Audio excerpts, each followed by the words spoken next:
Reel world के मुअज़्ज़िज़ दोस्तों, मैं हूं माजिद मलिक और आप तमाम देखने और सुनने वालों को अस्सलाम वालेकुम। नाज़रीन, आज से 20 साल पहले डॉक्टर आफिया सिद्दीकी को अगवा किया गया था और वो आज भी अमेरिका की एक बदतरीन जेल FMC कार्सवेल में है। आखिर वो क्या वजह थी कि डॉक्टर आफिया सिद्दीकी को अगवा किया गया और 86 साल कैद की सजा सुनाई गई? आखिर इन्होंने ऐसा क्या फार्मूला तैयार किया था जिससे अमेरिका खौफजदा था? आज डॉक्टर आफिया सिद्दीकी की रिहाई के लिए क्या कोशिशें की जा रही हैं और जिसकी वजह से उम्मीद की जा रही है कि वो जल्द रिहा हो जाएंगी, इस सब के बारे में जानने के लिए वीडियो को आखिर तक जरूर देखिएगा।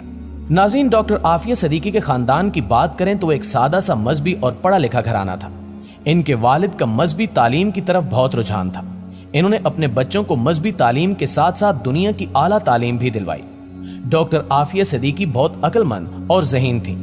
इनको 300 साल में पैदा होने वाले ज़हीन तरीन अफराद में शुमार किया जाता है। तकारीर के मुकाबलों में अक्सर मरहूम आमिर लियाकत भी इनके साथ होते। लड़कों में आमिर लियाकत इनाम जीतते और लड़कियों में आफिया सिद्दीकी। अगर कभी सबका एक साथ मुकाबला होता तो आमिर लियाकत कहते कि वो दूसरी तीसरी पोजीशन के लिए मेहनत करते हैं, क्योंकि पहली पोजीशन तो आफिया की ही होगी। डॉक्टर आफिया के खानदान में वैसे तो लड़कियों की जल्दी शादी कर दी जाती, लेकिन इनके भाई तालीम के लिए अमेरिका गए थे। इन्होंने डॉक्टर आफिया को यूनिवर्सिटी ऑफ ह्यूस्टन में स्कॉलरशिप के लिए अप्लाई करने का मशवरा दिया। इस तरह डॉक्टर आफिया सिद्दीकी तालीम हासिल करने अमेरिका चली गई। इसके बाद इन्हें MIT, जो कि दुनिया की बेहतरीन यूनिवर्सिटी समझी जाती है, वहां से स्कॉलरशिप की ऑफर मिली। वहां से इन्होंने बायोलॉजी में ग्रेजुएशन किया और अपनी रिसर्च में अवार्ड भी हासिल किया। इसके बाद इन्होंने PhD भी की। कहा जाता है कि अपनी तालीम के दौरान आफिया सिद्दीकी ने एक ऐसी रिसर्च भी की थी जो अमेरिका के बड़े बड़े साइंसदान भी नहीं कर सके थे। इस रिसर्च का इस्तेमाल करते हुए किसी भी मुल्क के लिए एक बेहतरीन दिफाई निजाम बनाया जा सकता था, यानी बहुत ताकतवर हथियार बनाए जा सकते थे। अमेरिका के कुछ साइंसदानों को इस बात का पता लगा तो इन्होंने अमेरिकी इदारों को इस बात की खबर दी कि डॉक्टर आफिया के पास एक बहुत ही अहम रिसर्च है जो अगर पाकिस्तान के हाथ लगी तो हमारा बहुत नुकसान होगा। इस तरह डॉक्टर आफिया सिद्दीकी से वो रिसर्च हासिल करने के लिए अमेरिकी इदारों ने कोशिशें शुरू कर दी। दोस्तों, डॉक्टर आफिया सिद्दीकी को अंदाजा था कि अगर ये रिसर्च अमेरिका के हाथ लग गई तो वो हमेशा की तरह इसे मुसलमानों के खिलाफ इस्तेमाल करेंगे। इसी वजह से डॉक्टर आफिया सिद्दीकी ने वो रिसर्च एक राज की तरह अपने पास रखी। डॉक्टर आफिया सिद्दीकी एक निहायत ज़हीन खातून थी। इन्होंने ये जहानत बेहतरीन तरीके से इस्तेमाल की थी। इन्होंने एक ऐसा प्लान तैयार कर रखा था कि जिससे मुसलमानों को कुरान की सही मानों में तालीम दी जाती। इन्होंने अपनी पढ़ाई के दौरान तालीमी इदारों में कुछ ऐसी तकारीर भी की जिसमें इन्होंने इस बात का इजहार किया कि अब मुसलमानों को एक साथ मिलकर खड़े होना चाहिए। किस तरह वो बचपन से ही मुसलमानों को कुरान की तालीम दिलवाना चाहती थी। इनका प्लान था कि बच्चे कुरान पर फोकस करते हुए दुनियावी तालीम भी कुरान के जरिए ही हासिल करें। वो बिजनेस के असूल कुरान से सीखेंगे। इन्हें तिब कुरान के जरिए सिखाया जाएगा। एक मुल्क को चलाने के असूल कुरान और हजरत मोहम्मद सल्लल्लाहु अलैहि वसल्लम की जिंदगी से सिखाए जाएंगे। नाज़रीन, 1995 में डॉक्टर आफिया सिद्दीकी की शादी अमजद खान से हो गई और 1996 में इनका पहला बेटा अहमद पैदा हुआ। इनकी शादीशुदा जिंदगी खुशगवार नहीं थी। डॉक्टर आफिया की बहन डॉक्टर फौजिया कहती हैं कि एक दफा वो इनके घर इनसे मिलने गई तो आफिया के चेहरे पर जख्म थे। इन्हें स्टिचेस की जरूरत थी। इनके बेटे ने बताया कि अब्बू ने अम्मी को मारा है। जब उन्होंने डॉक्टर आफिया और इनके शौहर से इस बात का सवाल किया तो उन्होंने भी एतराफ कर लिया। डॉक्टर आफिया के 2 बेटे अहमद और सुलेमान और एक बेटी मरियम है। इनकी शादी कामयाब नहीं हो सकी और 2002 में इनकी तलाक हो गई, जिसके बाद इनके साबिक शौहर आफिया पर इल्जाम लगाते रहे कि वो एक खतरनाक खातून है जो दहशतगर्दी में मुलविस है। हैरत की बात यह है कि इसके बावजूद उसने अपने बच्चों को मुकम्मल कस्टडी डॉक्टर आफिया को दे दी।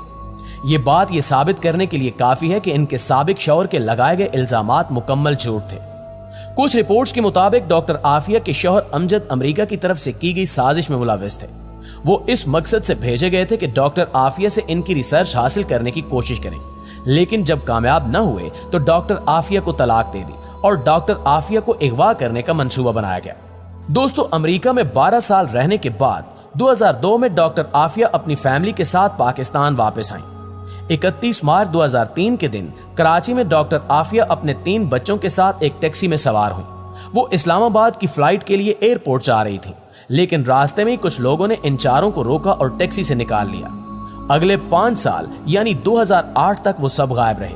2008 में अमेरिकी इदारों की तरफ से डॉक्टर आफिया के घर वालों से राब्ता किया गया और डॉक्टर आफिया के बड़े बेटे अहमद को डॉक्टर आफिया के घर वालों के हवाले कर दिया गया। इसके बाद से वो अपनी खाला डॉक्टर फौजिया और अपनी नानी के साथ रहता है। इसके बाद 2010 में डीएनए टेस्ट के बाद डॉक्टर आफिया की बेटी मरियम को डॉक्टर फौजिया के हवाले कर दिया गया। डॉक्टर आफिया को अफगानिस्तान में बगराम डिटेंशन सेंटर में रखा गया था। 2006 में मुअज्जम बेग की एक किताब एनिमी कॉम्बेटेंट के नाम से आई। मुअज्जम बेग बगराम और ग्वांतानामो जेल में कैदी रह चुके थे। उन्होंने अपनी किताब में यह जिक्र किया कि बगराम जेल में इन्हें एक औरत की इंतहाई दर्दनाक चीखें सुनाई देती थी। वहां एक औरत कैदी नंबर 605 और the grey lady of Bagram के नाम से मशहूर हो गई थी। कुछ लोगों ने यह ख्याल किया कि हो सकता है कि वो डॉक्टर आफिया ही हो, लेकिन ये बात यकीन के साथ नहीं कही जा सकती थी। 2008 में डॉक्टर आफिया को कैद से रिहा किया गया और इनके पास एक बच्चे को लेकर गए जिसके बारे में कहा कि यह आपका बेटा अहमद है। वहां से आफिया और इसके बच्चे को कत्ल करने का मंसूबा बनाया गया। यहां से कहानी के दो रुख शुरू होते हैं। अफगानिस्तान की तरफ से कहानी का यह रुख सुनाया जाता है कि डॉक्टर आफिया को उसके बच्चे के साथ गवर्नर हाउस की तरफ जाने के लिए कहा गया था, लेकिन वो गवर्नर हाउस की तरफ जाने की बजाय मस्जिद की तरफ गई और कमजोरी की वजह से गिर गई। जबकि दूसरी तरफ अमेरिका की तरफ से यह बयान दिया जाता है कि इनके फौजियों के पास यह खबर थी कि एक दहशतगर्द औरत आएगी जो देखने में बहुत कमजोर लगेगी लेकिन बहुत खतरनाक है। इसके साथ एक बच्चा भी होगा। हुक्म दिया गया था कि जैसे ही उस औरत को देखो फौरन उसे कत्ल कर दो। तो उन्होंने इनको देखते ही शूट कर दिया और कत्ल कर दिया गया। ये एक झूठी खबर थी जो यकीनन इनके घर वालों और पाकिस्तानी कौम के लिए बहुत तकलीफ दे रही। डॉक्टर आफिया पर इल्जाम लगाया गया कि इन्होंने अमेरिका के फौजी अफसरों पर कातिलाना हमला करने की कोशिश की है, जबकि ऐनी शाहिदीन के मुताबिक आफिया इतनी कमजोर हालत में थी कि मस्जिद की दीवार के करीब गिर गई थी। दोस्तों, सवाल यह है कि इस हालत में इन्होंने फौजी अफसरों पर हमला कैसे किया। यकीनन ये एक बहुत बड़ा और झूठा इल्जाम था जो डॉक्टर आफिया पर लगाया गया था। 2010 में अमेरिकी अदालत में समाअत हुई और डॉक्टर आफिया को कोर्ट में पेश किया गया। उनके दांत टूटे हुए थे, बाजुओं पर जख्म थे और जंजीरों में जकड़ा गया था। वहां इनके भाई भी मौजूद थे, लेकिन इन्हें डॉक्टर आफिया से मिलने की इजाजत भी नहीं दी गई। इस पेशी के दौरान तमाम सबूत डॉक्टर आफिया के हक में थे। मेडिकल रिपोर्ट्स गवाह थीं कि इन पर किस कदर तशद्दुद किया गया, लेकिन इस सब के बावजूद डॉक्टर आफिया को 86 साल की कैद की सजा सुना दी गई। आज डॉक्टर आफिया अमेरिका की FMC कॉर्सवेल जेल में है, जिसे जहन्नुम के गड़े से तशबीह दी जाती है। ये जेल बाहर की दुनिया से मुकम्मल तौर पर कटी हुई है। वहां इन पर जिस्मानी तशद्दुद, जिनसी ज्यादती और हर तरह का जुल्म किया जाता है। इनके लिए भेजे गए खत भी वापस कर दिए जाते हैं। डॉक्टर आफिया की बहन डॉक्टर फौजिया डॉक्टर आफिया की रिहाई के लिए मुसलसल कोशिश करती रही। हाल ही में डॉक्टर फौजिया और सेंटर मुश्ताक अहमद डॉक्टर आफिया से मुलाकात के लिए अमेरिका रवाना हुए। डॉक्टर आफिया के अगवा के 20 साल बाद इनकी बहन इनसे मिलने गई तो इनसे हाथ मिलाने और गले मिलने की इजाजत भी नहीं थी। कमरे के एक हिस्से में कौम की बेटी डॉक्टर आफिया थी और दूसरी तरफ डॉक्टर फौजिया, सेंटर मुश्ताक अहमद और इनके वकील। दरमियान में शीशे की दीवार थी। अल्लाह ताला डॉक्टर आफिया की रिहाई और वतन वापसी के लिए की जाने वाली कोशिशों को कामयाब करे और हमें अपने अजीम लोगों की कदर करने वाला बना दे। आमीन।